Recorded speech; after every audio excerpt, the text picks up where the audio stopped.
یہ فرمائیے گا کہ اگر ہم آج کے دور میں دیکھیں آزمائش اللہ تعالیٰ فرماتا ہے کہ میں اپنے مومنوں کی آزمائش کرتا ہوں، نبی پاک نے فرمایا کہ اللہ اپنے بندوں کو آزماتا ہے، خوشی کے اندر تھوڑی سی پریشانی دے کر دیکھتا ہے کہ کتنا کوئی میرے قریب ہے، کہ اگر میں خوشی میں تو یہ شکر ادا کر رہے ہیں تو آزمائش میں کیا کرتے ہیں۔ لیکن سب سے زیادہ آزمائشیں نبی کریم علیہ السلام کی گئیں، حضرت ابراہیم علیہ السلام ابو الانبیاء ہیں، جد الانبیاء ہیں، ان کی آزمائش کی گئی۔ تو یہ جو انبیاء کا جو سلسلہ اللہ نے فرمایا ہے اور ان کا جو رول ماڈل ہمارے لیے قرار دیا ہے، آج ہم چھوٹی چھوٹی باتوں پر پریشان ہو جاتے ہیں اور اپنی زبان پر شکوے لے آتے ہیں، اللہ کے شکوے ہم نعوذ باللہ کرنا شروع کر دیتے ہیں۔ تو یہاں اس پہلو سے ہمارے لیے کیا سبق ہے؟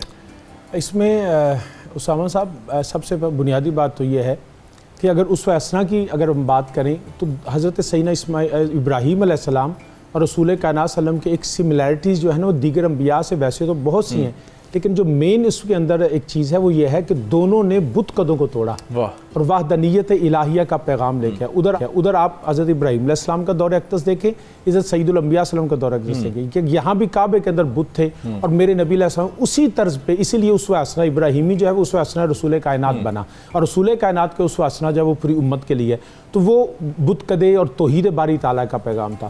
اب اس میں ہمارے ہاں جو آزمائشیں مصیبتیں ہیں، تو کوئی بھی ایسا، میں تو اکثر اپنے آڈینس سے اور اپنے دوستوں سے اپنے سب سے کہا کرتا ہوں کہ ہم یہاں پہ آئے ہی دکھ کے ساتھ ہیں۔ کوئی یہ مت سمجھے کہ ہم دنیا میں انجوائے کرنے آئے ہیں یا یہاں پکنک منانے آئے ہیں یا we are here to just celebrate our days and then will go back and return to Allah, that's not the concept. اور اس میں تو اب یہ باقاعدہ ریسرچ ہے کہ ہم انسان یہاں کی مخلوق ہیں ہی نہیں۔ ایک یہ بھی ایک دکھ کی ہمارے لیے غم کی بات ہے کہ ہم we don't belong to this plant.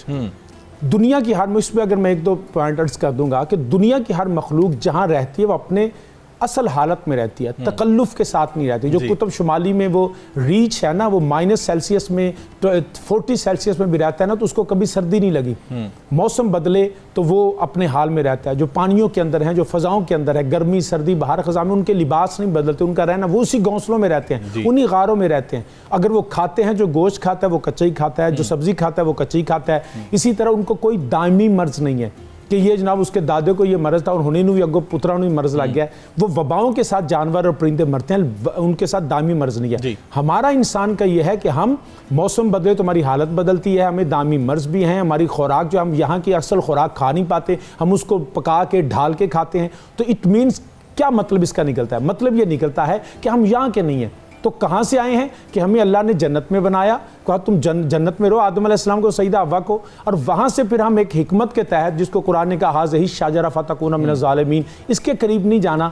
تو آدم علیہ السلام جو ہے وہ چلے گئے اور حکمت کے تحت ہم زمین پہ آ گئے۔ تو جب ہم اپنے اصل مقام سے ہٹ گئے تو دکھ تو شروع ہو گیا تب سے۔ تو ہمارے اب دکھوں سے، غموں سے ہمیں نبرد آزما ہونا ہے۔ وی آر پنشڈ، ناٹ آدم علیہ السلام، ہم بحیثیت انسان، میں آدم کی بات نہیں کر، میں آدمیت کی بات کر رہا ہوں کہ ہم یہاں پہ ایک ایسے عمل کی وجہ سے آئے ہیں اور یہاں سے دکھ اور غم کی جگہوں سے آئے ہیں۔ اگر کسی کو کائنات میں دکھ نہ ہونا ہوتا تو رسول کائنات کی ذات تھی، جو رسول کائنات اللہ کے حبیب تھے، اللہ سے ڈائریکٹ باتیں کرتے۔ جب میرے نبی علیہ الصلوۃ والسلام، کوئی ایک انبیاء دیکھ لیجئے، نبی دیکھ لیجئے، ابراہیم علیہ السلام سے پہلے نوح علیہ السلام کو دیکھ لیجئے، حضرت آدم کو دیکھیے کہ سگے بیٹے ان کے جھگڑ رہے ہیں اور وہ ایک بیٹا دوسرے کو قتل کر رہا ہے۔ تو یہ آدم علیہ السلام کی دکھ کی بات نہیں، انبیاء جو ہیں اللہ کے سب سے محبوب بندے ہیں، ان کی آزمائشیں ہو رہی ہیں۔ ایسے ہی ہے، ایسے ہی ہے، یہ ٹیسٹ ہے نا یہ کہ یہ بندہ، اچھا یہ اس میں آزمائش میں باقی بات میں بعد میں کرتا ہوں کہ جب ہم کہتے ہیں جی اللہ امتحان لیتا ہے تو لوگوں کے ذہن میں ہوتا ہے جی اس کا مطلب نعوذ باللہ جو آج کل کے جو ایتھیسٹ ہیں، وہ جو سو کالڈ مسلمز ہیں، وہ جی اللہ کو تو پہلے ہی پتہ امتحان کا تھا۔ تو وہ ایکچولی ہوتا یہ ہے کہ اللہ امتحان دکھاتا ہے۔ وہ دکھاتا کیسے ہے؟ تاکہ یہ دیکھو یہ بھی میرا بندہ ہے اور تم بھی میرے بندے ہو۔ اس نے اس حالات میں کتنا صبر اور کتنے استقامت کے ساتھ گزارا، تو تم اس کو فالو کرو۔ یہ ہے اسوہ حسنہ۔ اس کا معاذ اللہ ہرگز مطلب نہیں کہ اللہ کو پتہ نہیں ہوتا کہ ٹیسٹ پاس ہونا ہے کہ فیل ہونا ہے۔ مطلب یہ ہوتا ہے کہ یہ میرا بندہ میں نے ایسا بنایا ہے، اس کو تم نے فالو کرنا ہے، اس کو اسوہ حسنہ کو دیکھنا ہے۔ اس کو دیکھو گے، اگر یہ کر سکتے ہو تو why not you have to be obedient. So اس میں جو حضرت سیدنا ابراہیم رسول کائنات صلی اللہ علیہ وسلم کی ذات بالا صفات ہے، آپ نے جب پیدا ہوئے تو باپ کا سایہ نہیں ہے، اس سے بڑا غم کیا ہوگا کہ یتیمی ہے۔